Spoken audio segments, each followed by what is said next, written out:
But yeah, of course, the big topic of conversation was what happened during the race.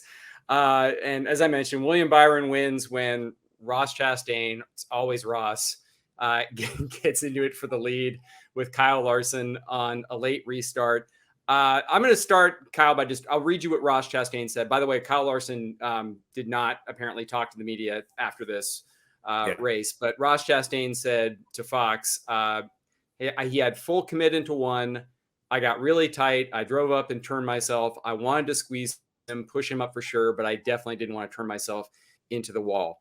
So on the previous restart, there had been the positions have been reversed. For that final restart, Chastain took, or the second to last restart, Chastain took the inside.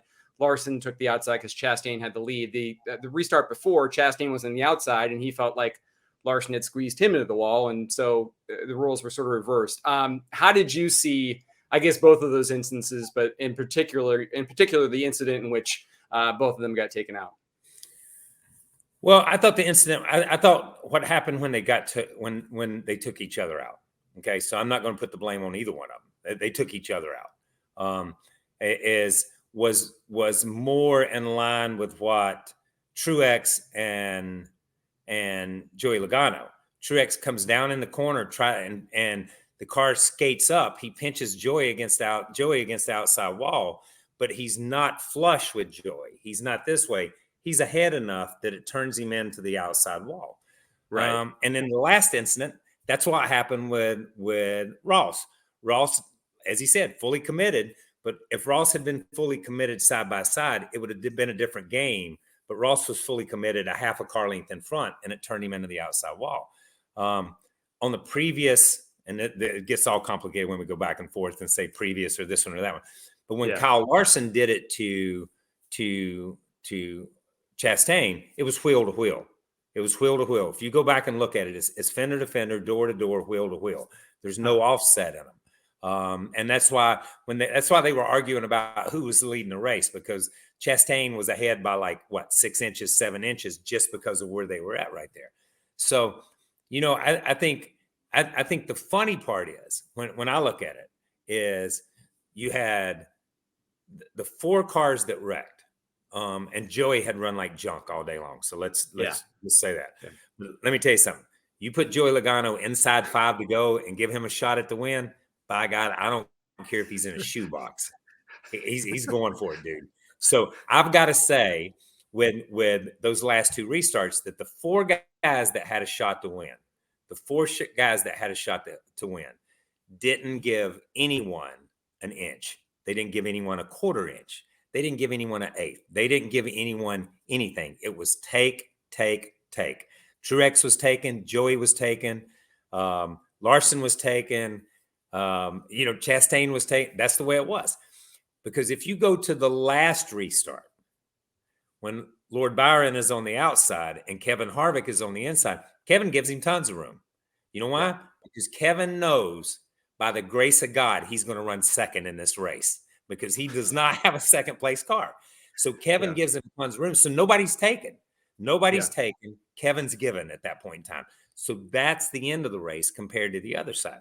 But when you've got 4 drivers, I think, and I include them all in that last scenario. I can't just go to Chastain. I can't just go to Larson, because you got 4 guys that basically did the same thing, just at different times.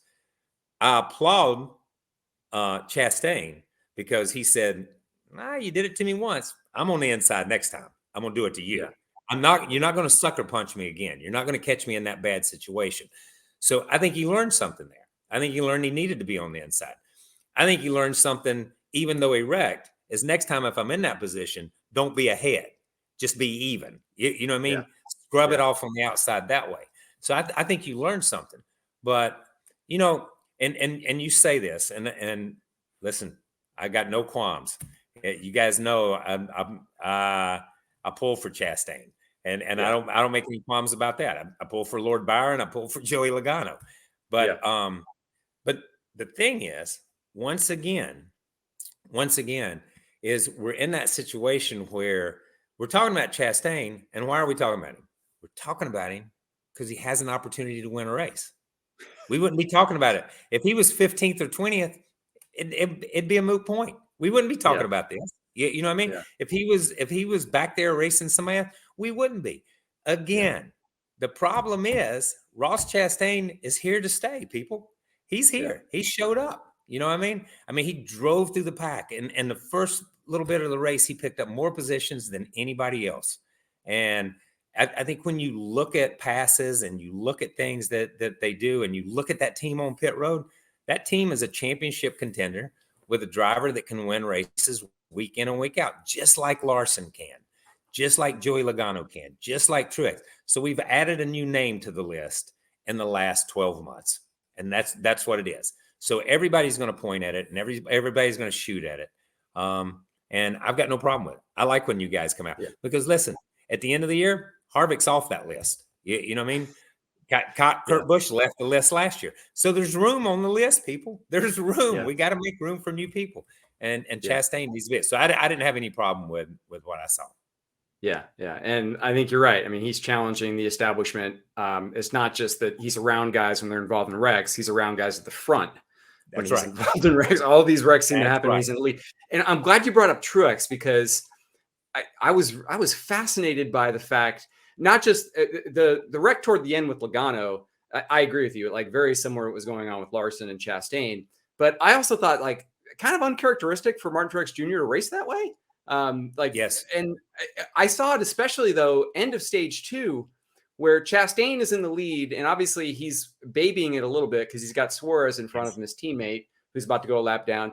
And Truex sent it in there and kind of washed up into Chastain and took himself out, ended up finishing, I think, 10th instead of second that stage. Chastain still won the stage and soldiered on, even though he hit the wall. But Truex actually kind of blamed Chastain for it afterward. I was looking at the quotes just right now, and he said that there was plenty of room there, but he just came off the wall and hit me. That was Truex's opinion of Chastain. So I'm like, look at this, KP, and I feel like, is Ross starting to make guys race crazy?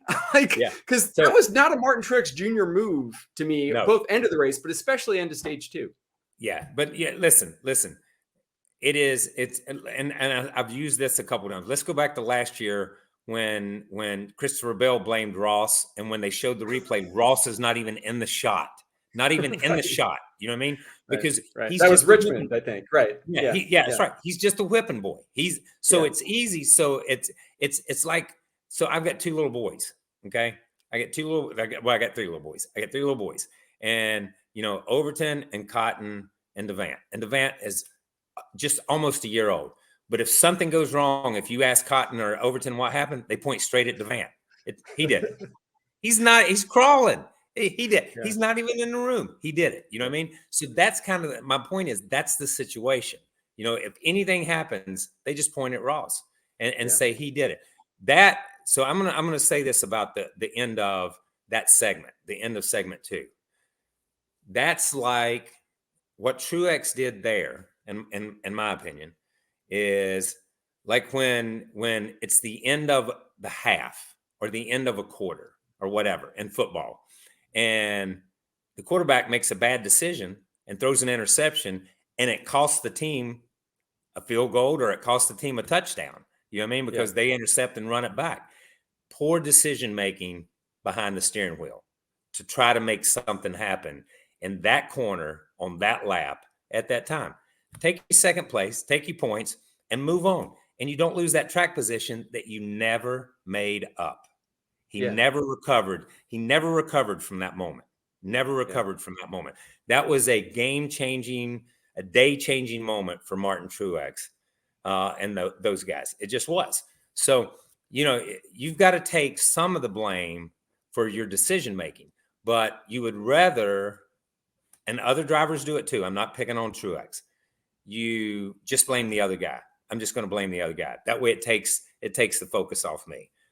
So that was not Ross's fault either. I don't see that. Ross was protecting his teammate, and we've seen the Gibbs guys protect each other for years. So don't give me that. You know what I mean? We've seen the Hendrick guys. We've seen the Penske guys protect each other. That's just part of the sport now. Yeah. Well, and like you said it, take your second, take your points, it's one playoff point. You've already won a race. That's Yeah. what I'm trying to make sense of. It's so uncharacteristic for Truex because he's regarded as always the clean racer, always the smart racer, Yep. always the one who tries to give guys room. And it was just like the only thing I can make sense of it is it's Ross Chastain. Like, do you think he's like it's starting? I don't know if you can think of other instances like where guys race differently. I don't know if they did it with like Earnhardt or Yeah, Jeff but you Gordon or other people during the day. The only thing I can think is that, and this is where, and I've said this, okay, and I've said, and let's use Truex because I've used Truex in my other examples. When Truex and Joey Logano had their issues at Martinsville, and Truex gets out, and the crowd's cheering, and Truex gets talking, and I tell you what, I may not win the championship, but he's not going to win it either. Which Joey went on and won it. Just want to go ahead and throw that out there. By beating Truex, yeah, in the final race, but the point was, you knew that was all talk and no action because it's not, as you say, it's not in Martin Truex's DNA to drive that way. It's just not in his way. You know what I mean? That's not how he does things, and that's why what we're talking about here, what went on at Darlington, is so uncharacteristic. I think what Ross probably, or maybe at some point in time, needs to be concerned about is that he has tweaked enough people that they feel like they got a free shot. You know what I mean? I can take my shot. It's a free one. I guess that's what I'm getting at. It almost seemed like Truex had that in his mind. Hey, it's Chastain. I can send it. Yeah. I can send it. And if something happens, he's going to have to take the blame for it. You know what I mean? Yeah. Because it's his fault because I'm racing him. And that's it. And that's BS too. You know what I mean? Because I just don't think that's the way it is. But I mean, that's the only thing. Listen, I'm not in his car. I'm not in his head. I'm not driving it. Only he can answer these questions. But the explanation that it was Ross's fault, it doesn't. Listen, even if they fill Darlington up with water, it won't float at Darlington either. Okay, that explanation doesn't float. I hear you.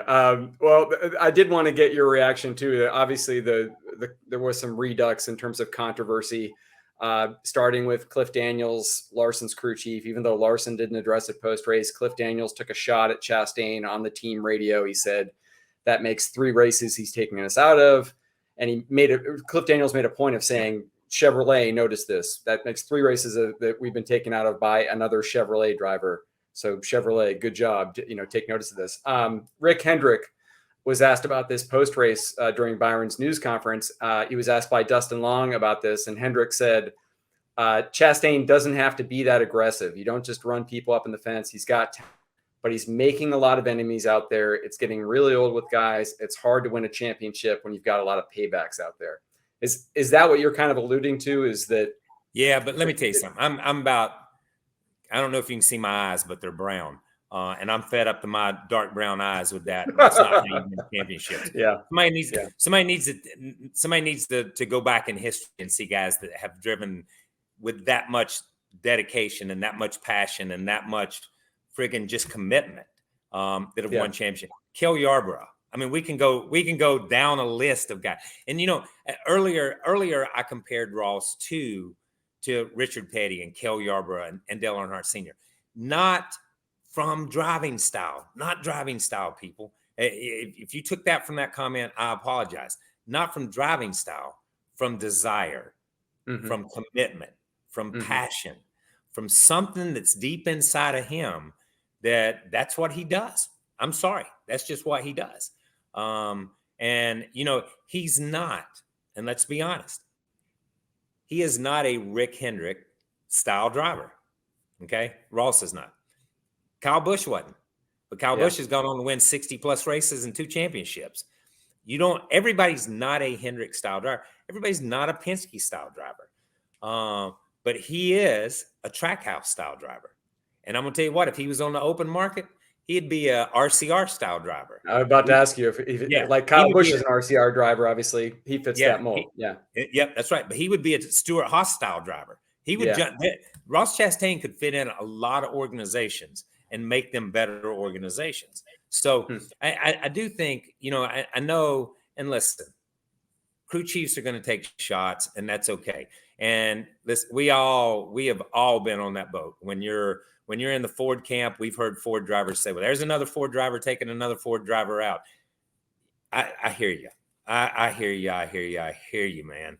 But that's the sport. That's the nature of the sport. That's been the nature of the sport. That's always been the nature of the sport. When we run a number of years back in the 80s, when there was nothing but GM versus Ford, and it seemed like 90% of them were Chevys, they took each other out week in and week out. Dale Earnhardt Sr. rattles the cage of Terry Labonte. Are those two Chevys? I guess they are.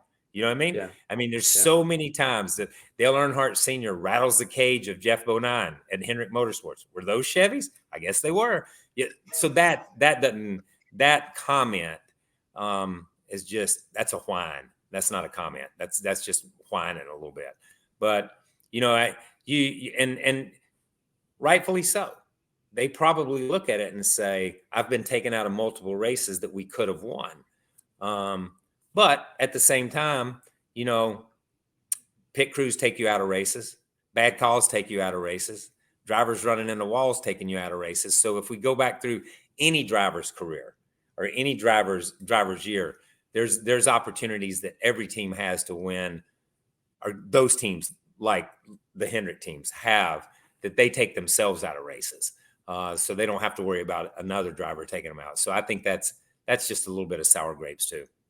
Hi, I'm Parker Kligerman. For more access like this from Pit Road, be sure to click and subscribe to the Motorsports on NBC YouTube channel.